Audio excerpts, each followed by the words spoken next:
This is the story of David, a young shepherd boy from Israel who defeated Goliath, a giant warrior. Our story happened a long, long time ago when Saul was the king of Israel.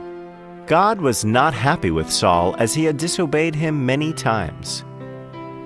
God spoke to Samuel, an old prophet, and David was chosen as the future king of Israel. King Saul had a bad dream one day. He called for Samuel. Samuel, I feel troubled.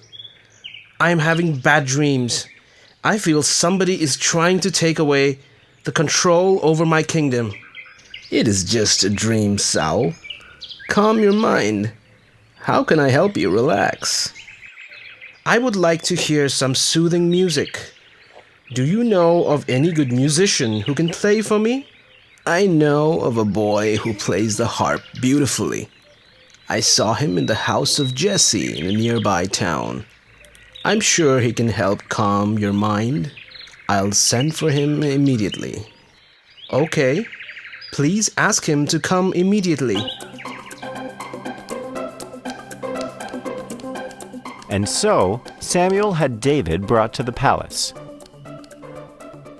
Even as a young boy, David was known to be a very good musician. He wrote songs and played the harp very well.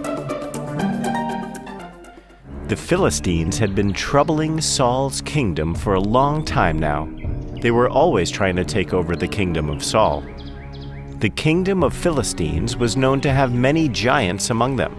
Their soldiers were taller and stronger than most men. Their champion soldier was Goliath. Goliath was almost 10 feet tall and made the soldiers of Israel look like little mice. One day, Goliath walked up to the hills that divided Israel from the Philistines and shouted out challenges. No one from Israel responded as they were afraid of Goliath. The giant kept challenging the Israelites for almost 40 days. 2 of David's brothers were in the king's army, and they were fighting against the Philistines. With this threat of Goliath, the Israelite soldiers were starting to lose confidence day by day. They could not find the courage to face Goliath. David's father, too, was getting worried about his sons fighting in the army. It was during this time that David was serving the king at his palace. One day, his father asked David to carry some food for his brothers, so David went to the battlefield carrying the food that his father gave him. When he arrived, he saw that his brothers were terrified. It was then that he heard Goliath's challenge. "Shame on you, Israel! How long will you keep me waiting? Isn't there anyone who has the courage to stand before me? You are not men, but sheep!"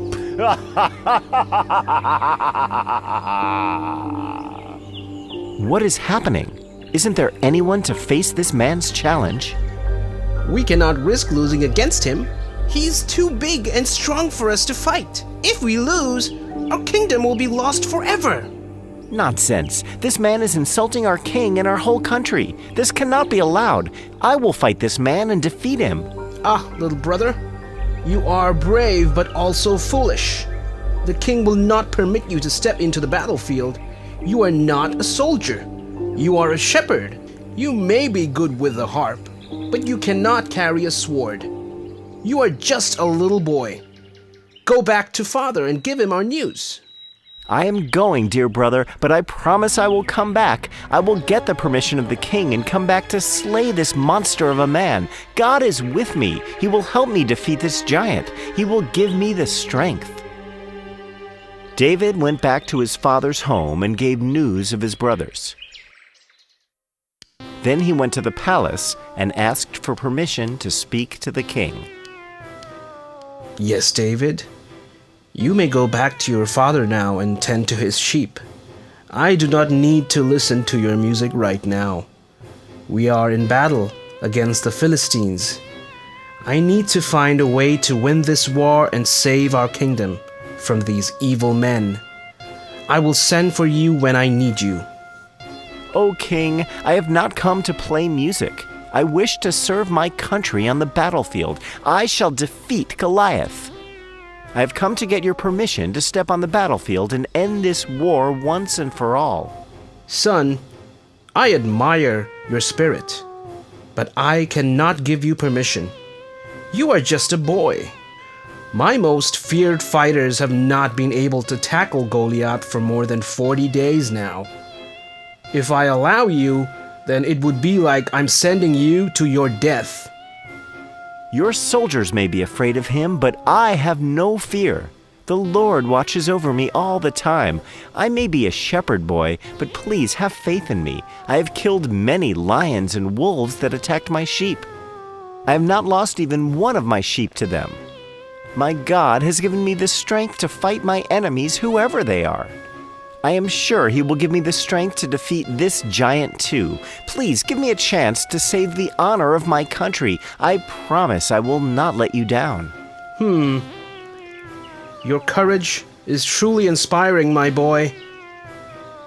I am moved by your trust in God and the loyalty you show to your country. I am giving you permission to fight Goliath, but you must wear this armor. It will protect you from his heavy blows. Also, take my sword with you. It has never failed me in my battles. Thank you, Your Majesty. I will not waste this chance to serve my country. I do not need your armor or the sword, my king. They are too heavy, and they will only make it difficult for me to fight the giant. I will now take your leave. Thank you again for your permission. God be with you, my boy. David was a young boy, the youngest of his brothers. He could not serve in the army as he was not old enough, but he had the courage of the bravest soldier. He had complete faith in God and believed he would be protected against all dangers. He was absolutely certain that he could defeat Goliath. David had excellent aim. He carried a sling with him all the time. As he reached the river to cross to the gates, he picked up some pebbles from the riverbed. He held the stones in his hand and then put them in a pouch he had tied to his waist.